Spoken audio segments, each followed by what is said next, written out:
Buenas noches, queridas amigas, amigos. Aprovechando, decía, el Año Nuevo Aymara y amazónico, vimos la necesidad de debatir un poco cómo va esto de la simbología y cómo la relación de etnicidad y racismo y todo que aparentemente es cada vez menos incluyente excluyente, es cada vez más excluyente que incluyente.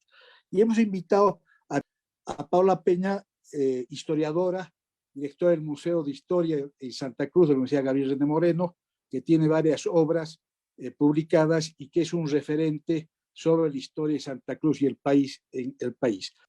Por favor, le doy la palabra. Muy buenas noches a todos, todas las que están acá presentes, y agradezco a don Juan Cristóbal por haberme invitado a este conversatorio. Bueno, en realidad es yo creo una evidencia que las tradiciones se crean, se inventan, las generaciones van creándolas y recreándolas. No creo de ninguna manera que ni la Huapala ni el Año Nuevo Aymara, esta simbología, sea una simbología que respete la diversidad de este país, que sí es diverso, y no solamente diverso en términos de poblaciones con características étnicas, sino también de poblaciones que tienen sus características culturales.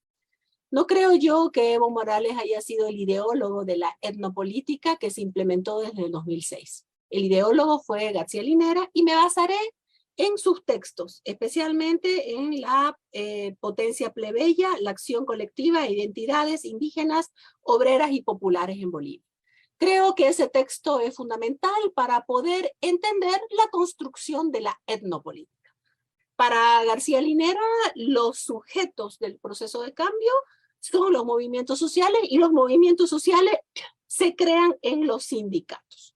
El sindicato es el que le da la ciudadanía a estos grupos marginados, y que por supuesto el sindicato tiene que tomar el poder para acabar con la blanquitud racial, como él mismo decía. Y que no solamente es el sindicato, sino que además él muestra que son los pueblos y las naciones indígenas las que deben ser las que tomen el poder, pero también nos dice que será una etnia, la etnia aymara, la que lidere la toma del poder. Entonces, yo no veo mucha aceptación ni de la diversidad étnica ni cultural que hay en este país. Eso es claro, García Linera lo dice.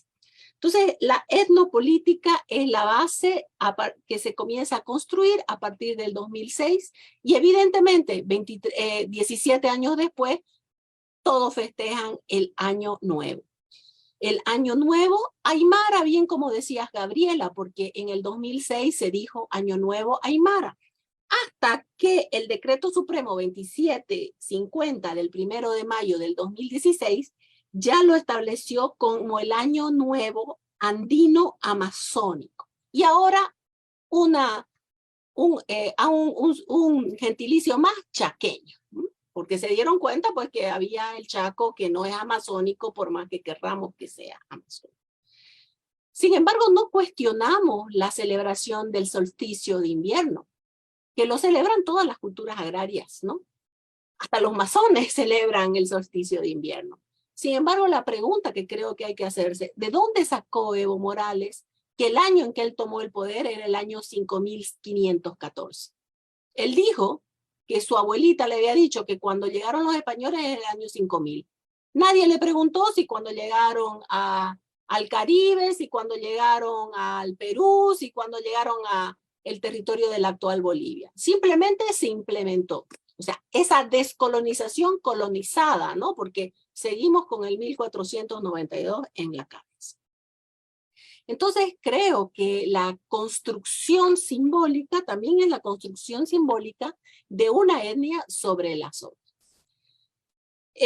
No solamente, por supuesto, fue el 21 de junio como el Año Nuevo, que hoy lo celebran todos los políticos estuvieron ayer recibiendo la energía. También tengo que decir que desde Santa Cruz se creó una tradición. De pronto los guaraníes, que no son chiquitanos, que no son ayoreos, que no son guarayos, que no son guaraguazúes, pero bueno, todo el mundo cree que el oriente es un solo bloque de indígenas, también hacían su recibimiento del lucero del alba, ¿no? Entonces, esa contraposición, por un lado, el Año Nuevo Aymara, el Año Nuevo Guaraní, y todos peleándose en Samaipata sobre dónde se celebra ese Año Nuevo, ¿no? Otro elemento de creación que no fue solamente el Año Nuevo, fue por supuesto el 22 de enero, ¿no? Otro de los feriados impuestos, diciendo que ese día se creó el Estado plurinacional, cuando todos sabemos que la aprobación de la Constitución fue el 25 de enero del 2009, pero bueno, fue el 22 de enero del 2006 que Evo Morales en Tiahuanacu, en una ceremonia organizada por antropólogos extranjeros, o sea, ¿dónde está la descolonización si estamos usando a toda esta gente que nos va a recrear una tradición milenaria que se sigue haciendo cada 22 de enero? Y otro elemento, por supuesto, es la huipala, que yo no hablaré porque ya ha hablado don Pedro, ha hablado Gabriela sobre la huipala. ¿Realmente representa a todos los pueblos indígenas de Bolivia? ¿Están representadas las 36 naciones? ¿O con qué objetivo fue creada? Fue creada con el objetivo de reconstruir el Tahuantinsuyo, como lo han dicho muchos de los peruanos. Pero creo yo que hay que ir un poco más allá, ¿no? Hay que ir un poco más allá, porque por más que todos insistan en decir que esta tradición indigenista boliviana va a ser a partir de Fausto Reinaga, yo discrepo y considero que tenemos que basarnos fundamentalmente en Frans Tamayo, ¿no? La corriente más potente para la intelectualidad boliviana en el siglo XX fue el indigenismo, y creo yo que en el libro Pedagogía de 1910 de Frans Tamayo, él sostenía que Bolivia debería eliminar todo elemento europeo y mestizo y convertirse en una suprema nación indígena. Y por lo tanto, este será el punto de partida de toda una intelectualidad boliviana, ¿no? No se olviden ustedes cómo Frans Tamayo atacaba a Alcides Arguedas diciéndole su musacamba, refiriéndose a Gabriel René Moreno, ¿no? Mientras que Fausto Reinaga, si lo leen bien, dice al único que respeto es a Gabriel René Moreno. Entonces, ¿hasta qué punto es tan integradora la huipala? ¿Hasta qué punto es tan integrador el Año Nuevo Aymara, que ahora, pues por razones de quedar bien con las otras naciones, se le pone andino, amazónico y hoy día más guión chaqueño, ¿no? Entonces estamos viendo que toda la simbología que comienza a crear el movimiento del socialismo, y independientemente que tenga o no una relación con el mundo indígena y con todos los valores que, por ejemplo, don Pedro decía, aquí no se están respetando esos valores, se está instrumentalizando esa simbología en la etnopolítica implementada a partir del 2006. Y esto no viene de la nada, no viene de la nada. Si ustedes comienzan a revisar la revolución educativa que propone el movimiento al socialismo desde septiembre del 2006, y qué era lo que nos decía ya Félix Pazzi. Él era ministro en ese momento. Dice, los principios teóricos sobre la descolonización y el sistema comunitario son el núcleo central articulador de la nueva ley de educación que no se había promulgado, y son los orientadores de la nueva constitución política del Estado, ¿no? Y se entendía claramente que lo que era la colonización y la descolonización, perdón, el sistema comunitario, y sobre todo el concepto de vivir bien, que ahora se ha traducido a todos los idiomas indígenas que existen hoy en Bolivia, pero no necesariamente ese concepto del vivir bien, el yandereco, tiene el mismo significado en los otros pueblos indígenas, ¿no? Y bueno, definitivamente creo yo que el hecho también de la etnopolítica con el afán de crear su propia religión, ¿no? Recuerden ustedes cuando Evo Morales nombró a su propio cardenal, ¿no? la Iglesia Católica Apostólica Renovada del Estado Plurinacional, que la creó en julio del 2013, lo nombró Ariel Ticona en un coliseo en Cochabamba como el nuevo cardenal de esa iglesia, y que, por lo que yo sé, sobre todo en Cochabamba, muchos fieles católicos están yendo a esa iglesia porque, claro, no les queda claro la división que hay del uno y del otro. Y finalmente creo que el hecho de que en diciembre del 2016 en la Plaza Morillo se hubiera construido un pesebre, ¿no? O sea, vinculando la religiosidad católica, pero que la casa era el lugar donde había nacido Evo Morales en Orinoca, también están intentando crear ese vínculo Evo Morales, el nuevo Salvador. Yo supongo que ningún movimiento indigenista quería tener este nuevo Salvador. O sea, estamos descolonizando, pero seguimos utilizando las categorías de los que decimos de colonizadores, ¿no? Y bueno, si leemos, yo leo básicamente a García Linera porque creo que él nos da las pautas exactas de lo que estaban haciendo, porque como dije, Evo Morales no es el ideólogo, él simplemente hace las cosas, pero García Linera en todas y cada una de sus publicaciones nos deja claro cuál va a ser la simbología o hacia dónde están avanzando, ¿no? También nos deja claro, por ejemplo, en el texto Autonomías Indígenas y Estado Multinacional, que ellos consideraban que si bien el enemigo externo era el imperialismo norteamericano, había un enemigo interno que son las élites neocoloniales, esa blanquitud racial que había que sacar de los funcionarios públicos, ¿no?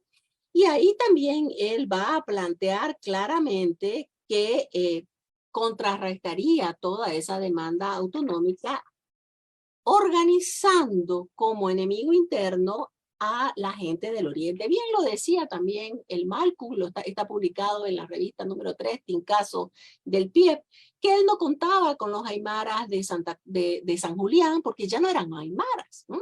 Porque claro, ya ese sindicato que le da la ciudadanía ya no existe, ya son gente que están apostando a otras formas, ya el sindicalismo no es su meta, ¿no? Sino la propiedad privada y la gran propiedad privada, ¿no?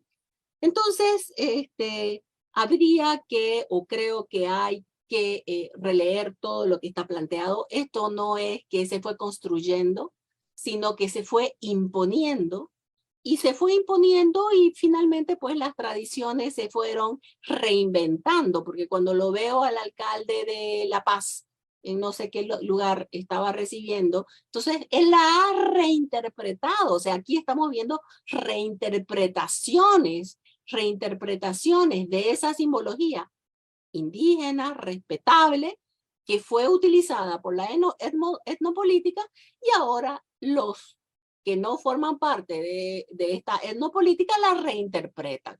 Como les digo, el caso de Aria o el caso de Santa Cruz en Samaipata con el recibimiento del Lucero del Alba, que ninguna tradición de los expertos entre guaraníes le va a hablar de ese momento del 21 de enero como un año nuevo, ¿no? Probablemente sí, como el solsticio de invierno.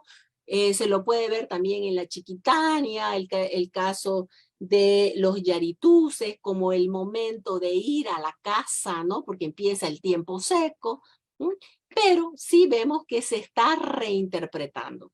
Yo personalmente creo que el 21 de junio llegó para quedarse, ya nadie va a querer eliminarlo porque es un día menos de trabajo, un día más de feriado, y lo reinterpretarán, y las generaciones que vienen, incluso ahora mismo, se está reinterpretando. En el caso de la huipala, no creo que toda Bolivia se sienta representada.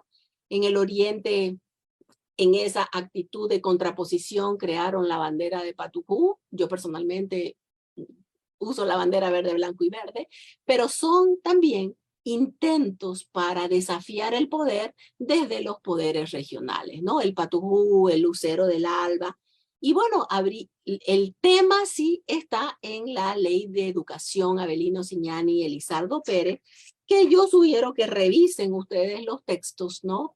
Los nuevos, que además están disponibles, se los puede bajar del Ministerio de Educación, donde queda clara cómo esta simbología se está reproduciendo, porque evidentemente la escuela reproduce el poder y el poder se está reproduciendo y los maestros no tienen ni la capacidad ni las ganas probablemente de enfrentarse a el poder del Ministerio de Educación, que es al fin de cuentas el que les paga el sueldo a fin de mes, ¿no?